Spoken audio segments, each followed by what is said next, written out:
where we grew up, there was these people called money lenders, and I don't know if you have money lenders where you are now or whether you had them where you grew up.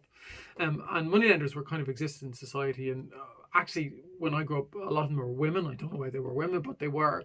And you could go to a money lender if you're in particularly dire financial straits. And what would happen was they'd lend you some money, and they would keep you going until payday or until you got your dole or you got your welfare.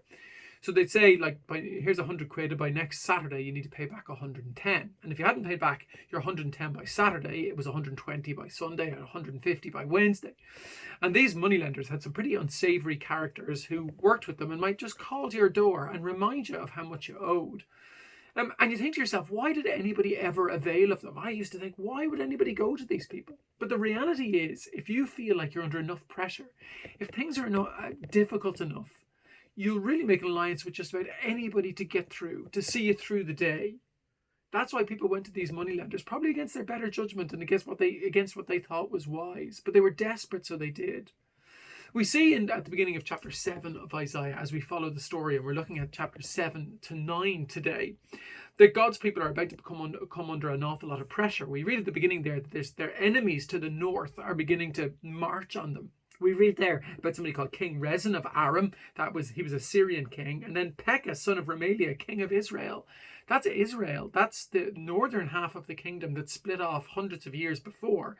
And God's people are divided into two now. They have the southern kingdom, which is the real remnant, the ones who are following the original way that God's people followed God. And this northern kingdom that became known as Samaria, who have really broken off from the law of God. And now this northern kingdom are in alliance with the Syrians, and they're marching on the southern kingdom, which is Jerusalem and Judah. And Ahaz has a kind of a choice what he's going to do here. How is he going to get through this? It seems like the walls are closing in on him. And Isaiah comes to him and he says, whatever you do, you don't need to make an alliance that's going to be unhealthy for you. You don't need to make an alliance that's going to get you in big, big trouble. But Ahaz, it seems, is really quite frightened of them. Isaiah says, verse 4, he says, say to him, be careful, keep calm, and don't be afraid. This is God saying to Isaiah to tell Ahaz he doesn't need to be afraid. These people are nothing. Aram, verse 5, Aram, Ephraim, and Remaliah, son of Protege, are ruined, saying, let us invade Judah, let us tear it apart and divide it among ourselves, and make the son of Tabeel king over it. Yet this is what the Lord says. God says, even when these alliances are coming around, it looks like they're going to get you. You don't need to look anywhere else for your help. He says at verse 7, it will not take place, it will not happen. And at that moment, God gives the people an opportunity to live by faith. And I don't know if you've been getting opportunities at the moment to live by faith, but it's often when we're faced with the most difficult choices that we find how strong our faith is, or how real it is, or whether it'll stand the test of time. Where will we look when things get difficult? What kind of alliances might we make? Because the temptation for Ahaz and for God's people is to do something to try and make an alliance to either go in with these people who are threatening to take them over, or to find somebody else to be their friend to fight them. But God says it's not going to happen. If you trust me, you will be safe. There is still an opportunity. God comes and says, you don't have to do this. And there's this amazing verse that you read in verse 9. Basically, God says there that the head of Ephraim is Samaria, this northern kingdom. They're nothing. Don't be afraid of them. And the head of Samaria is only Remaliah's son. Don't even be afraid of their leaders. And here he says, verse 9, if you do not stand firm in your faith, you will not stand at all. God is saying that the most important thing for you to preserve is your faith. The most important thing for you to make sure is okay and is right is your trust in him. Don't worry about your circumstances. Don't worry about the how things are around you. Make sure that you're standing firm in your faith. There is, says God, literally nothing more important in your life than your faith. And again, I don't know at the moment what it is you think you need, or what it is you think that you want that you're building up to give you a sense of security. And especially in these strange days, it's so easy for us to think, if we could get our hands on certain things, if we could just make our nest that little bit more comfortable, things might be okay if the days continue to be difficult. Whether it's things like think about the different opportunities that we might have in the future, or maybe the relationships that we might be able to invest in. God says, make sure that the first thing you're looking at is investing in your faith. In Philippians chapter 4, verse 1, Paul writes there, and throughout the book of Philippians, you get this really deep sense of how much Paul loves them. Again and again, he calls them my beloved, the beloved ones, those whom I love. He loves these people. And what is it that you want most for the people that you love? Whether it's your parents or your friends or your children, what is it that you want more than anything else? And for many of us, what we're working so hard to do is to make sure that those we love, their circumstances are as good as possible. But we get this lesson from Isaiah chapter 7, and we get it from Paul as well, that the thing that we should want most for those we love is that their faith in God is strong no matter what the circumstances. Paul says there in Philippians chapter 4, verse 1, he says, therefore, my beloved brothers and sisters, whom I long to see, my joy and crown, he says, in this way stand firm in the Lord, my beloved. It's not that I long to bring money to you or I long to make things more peaceful for you. It's that I long for you to be able to stand firm in your faith. I long for you to be able to trust in God no matter what the circumstances are. Sadly, we see that Ahaz doesn't respond positively to this. And the reality is there's probably an Ahaz in all of us. We know that we should be trusting in God. We know that the thing that's most important is to protect our soul and do whatever we can. But Ahaz is still frightened, and he uses an excuse. Isaiah says to him at verse 10 in chapter 7, he says, ask the Lord your God for a sign. God is willing to deliver this, to show you that he's going to do it, that it's all going to be okay. Ask him for a sign. And Ahaz uses some sort of religious sounding excuse. He says at verse 12, I will not ask, I will not put the Lord to the test. Essentially saying, I'm refusing to trust in God. I'm just not going to do it. And then from verse 13 onwards, Isaiah explains, well, here is what's going to happen. Here's what's going to happen. And what we learn there, secondly, is if we have to stand firm in the face of alliances. We learn, secondly, that the truth is that God says that ruin will come if we ignore what he says. And that's detailed in all kinds of ways through the end of chapter 7. I mean, 7 to 18 introduces this other enemy, an enemy even stronger than the Syrians or Israel to the north, but the Assyrians. The great Assyrians are going to come, and they're going to run over God's people, and they're going to take it over. And it's going to be worse even than the people could have imagined. And it talks there about flies coming from the Nile Delta at verse 18. They all come and settle in the steep ravines and in the crevices and the rocks. That things are just a picture. It's a symbol of how bad things are going to be and how things are going to get. Vines that were valuable are going to end up having no value at all. And God in his grace and his kindness, even though he says this is going to happen, he says there's always going to be a way out. No matter what happens, no matter how bad it gets, there's always a time where God's people can return. There's always a time when anybody, no matter how far they are from God, can return to him. And it seems like Assyria are going to be the people who have the last word, this extraordinary superpower, the empire of the day, that they're going to have the last word. It seems like it's going to be them who absolutely destroys God's people once and for all. And yet, all the way through this, God says that a remnant will still exist. God uses Isaiah and says Isaiah is going to have a child. And his children are going to be given these very strange names. Names that mean things like quick to the plunder, swift to the spoil. You think, why was Isaiah's children given these names? Well, the idea was that when people saw Isaiah and he saw him there with his children, that they knew that God was still speaking. When they heard the names of these children, they recognized what God was saying. In a sense, this child that we read about in chapter 8 of Isaiah is essentially an insult to the people. That you just want to have everything, but it's going to lead to ruin if you get the things that you think that you want. And all the way through this, as we look in chapter 8, there's a couple of times you'll see at the end of verse 8 and then at the end of verse 10, there's this cry from Isaiah, God saying this, of Emmanuel. And we know that Emmanuel means God with us. And you see it again at verse 10. All of these things, you can go and devise your strategies. You can look to whoever you want. But if you're willing To trust God, he's there. Verse 10, for God is with us. God is there still. And what we get a sense in all of this is of who is really in control. It looks like it's the Assyrians. And I don't know who you think is in control. And it feels at the moment like we might look around us and we think to ourselves, are you in control? Am I in control? Is anybody in control? Does the government have this? Does the WHO know what's going on? Does anybody know what's going on in the world at the moment? Does anybody know how we might get ourselves out of this? And it seems so big. It seems like lockdowns and COVID is what we might talk about for the rest of our lives. And at the dinner tables in God's people at the time, you know what they were talking about? They were talking about the threat of Assyria. They were talking about how bad it was now that they've been overrun by enemies. It's all they talked about. And they must have thought that there would never be a good day again. They must have thought there'd never be a day of freedom from this talk. And yet, God says, I'm going to send one.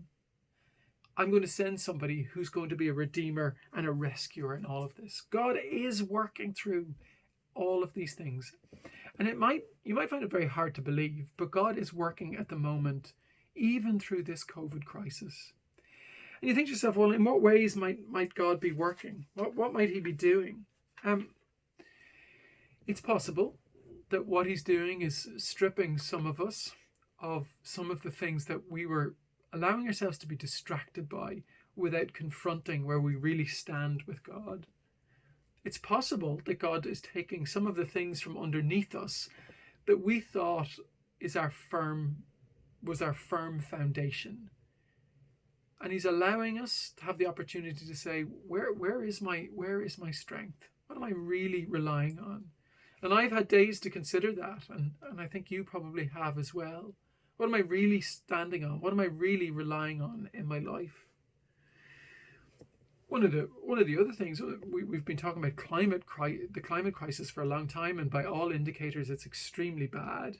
I read that in 2020 though, CO2 emissions are down 7%, the largest ever drop in CO2 emissions since they've been recording them. Could it be that God has intervened because he knows the path of destruction that we might be heading on in terms of the planet? Again, I mean, if you look in the political sphere, and it's very hard for us to know exactly what's happening, but say, for example, when you look at the American election, those who look at these things and analyze these things say that it's almost certain that Donald Trump would have won the election if it wasn't for the COVID crisis. Now, depending on which side of the political spectrum you find yourself on, you might see that as a blessing or you might see that as a judgment. We won't know this side of heaven. But there's no question that God uses all kinds of things, including pandemics like this, to be at work. And he promises in the Bible that he'll work things for people's good. So we can trust God even in the midst of this, even in the midst of this difficulty, that God is working through it all.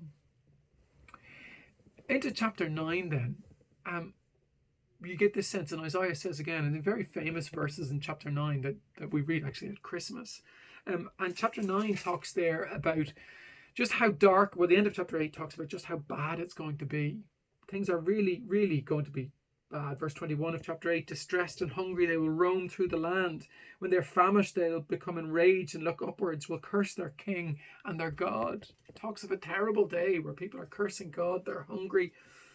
The days aren't going to be like they had been, the brilliant, prosperous days of the Uzziah reign. And at the time, the people will be tempted to say, is there any light in this darkness? Is there any hope in the middle of this despair? And Isaiah says, yes. He says, actually, this is going to bring about the rescue that God has planned from the very beginning. The one who's to be the Redeemer is going to come. And he's going to come when things are at their darkest.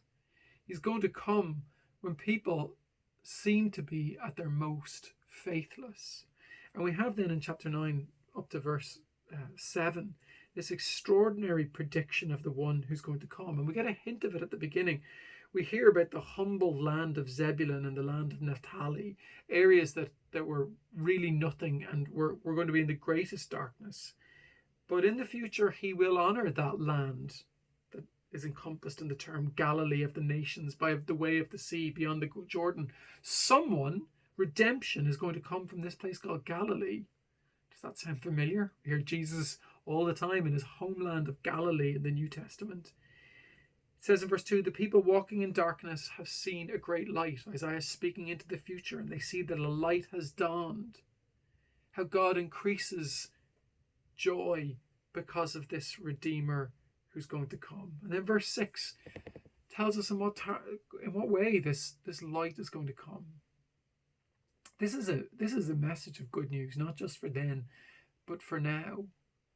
That whatever darkness we face, the Redeemer has come. Whatever despair we find ourselves in, there's one who can pull us out of it. And we read about the one who Christians came to believe was Jesus, who in fact Jesus himself stood up when he was talking about the prophecies of Isaiah and said, today in your hearing, this has been fulfilled. Jesus himself said this was him. So what does Isaiah say that this child is going to be like? Well, for us, verse 6 of chapter 9, a child is born, to us a son is given, and the government will be on his shoulders. He's going to be a ruler.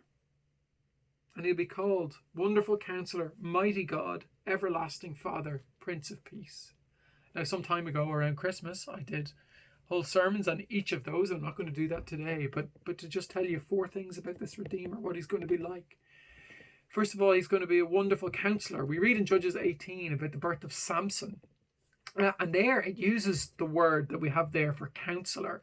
And before he was born, parents were visited by an angel. This is Samson. And Manoah, Samson's dad, wants to know the angel's name. Now, the angel is actually the Lord himself. And he replies to Manoah saying, why do you ask my name? It is beyond understanding. And that's actually the word that's translated, not counselor, but wonderful there. It's actually that he is beyond understanding. And when Isaiah uses this word, he's taking up that phrase that's used in the book where Samson is described in Judges, and he's essentially saying, because that angel was God himself, this one is God himself. This Redeemer is going to be God himself on the earth. He is going to be wonderful, beyond understanding, and he's going to be a counselor. He's not going to be distant. He's not going to be a God who is far from people and unknown to them, but he's going to be a counselor. He's going to be intimate, and he's going to be close. And we know that Jesus came in the form of a baby. He came and he was born, and he was intimately close to people. Secondly, then, we read that he's going to be mighty God. And the Hebrew word there for God in the original text uses El as the name for God, which in itself, of all the names of God, denotes God's strength.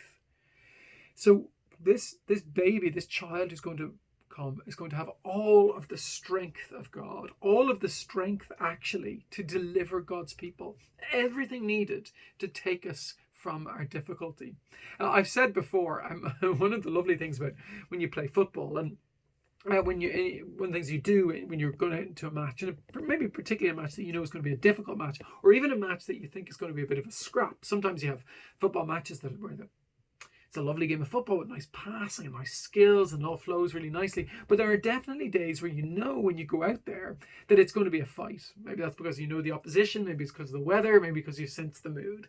And you look around the dressing room and you look at the characters around and you say, who's a fighter here? Who's got the strength when things get really dirty to help out here? And there's all sorts of people through the years who I just love to look and know, yeah, that person is on my team today. Colin Nelson, Kevin Golden, Robbie Farrell, lads who you just knew, they do a bit of scrapping for you. I wasn't one for the scrapping really myself. More of the culture footballer me. But I love to know that there was somebody beside me who would do a bit of the scrapping if they needed to. Jesus, not scrap in any sense of the football way, but he has the strength to get down and dirty where it's hardest, where you are at your most difficult and you're at your most vulnerable. There isn't an ounce of weakness that you have that Jesus doesn't reach into. There isn't a vulnerability or a fault line in you that Jesus' redemption and love can't make whole again. He is mighty God. He's a counselor, so he gets close, and he has the strength to bring you out of your difficulty. He is everlasting Father. Maybe this is the most difficult of all to understand. I don't want to spend too much time on this. But Charles Spurgeon is good on this, and he talks about, in a sense, how Adam is the father of all people, because he was the first man. He's the father of all people. That Jesus is the second Adam, and that, in a sense, in the way that he calls us to, he's the father of all people. Paul says that he's the second Adam who breaks the legacy of the first Adam. And in a sense, he is the father of things. We know from 1 John that he's everlasting because he was in the beginning. And he was in the beginning, he's everlasting, and he is, in a sense, the leader, the head of this family of his. He's an everlasting Father. And then finally, he's described as Prince of Peace. And this is an extraordinary word, this word shalom. It comes up again and again in the Bible. And this shalom is a word that doesn't just mean peace as in world peace or peace where there's no strife between people. It's a word that encaptures everything about what it is to be whole as a person. That is peace inside ourselves, peace with our friends and our neighbours, peace between nations, and ultimately peace with God. And this child who's given, this Redeemer who comes, is the one who is the Prince of Peace. He's the Prince of Shalom. He is the one who can make us whole again. Not the people from that song from the 90s, "You Can Make Me Whole Again." No. Jesus is the one who makes us whole. He is the Prince of Peace. And whatever situation we find ourselves in now, whatever compromises we might be in, whatever temptation we have to distract ourselves or to make alliance with somebody else, we don't have to do that. God is the one who's over all of this. He's working even with the Syrians and the Assyrians. He's working even so that a remnant of Israel survives this onslaught from these enemies. He's working so that the Redeemer will come. He is using the circumstances of your everyday in a way that will work out for your good. But what do you have to do? Well, going back to chapter 7, verse 9, you stand firm in faith. If you do not stand firm in your faith, you will not stand at all. Let me encourage you to stand firm in faith in the one who delivers and rescues, who saves us from our sin and restores us to God.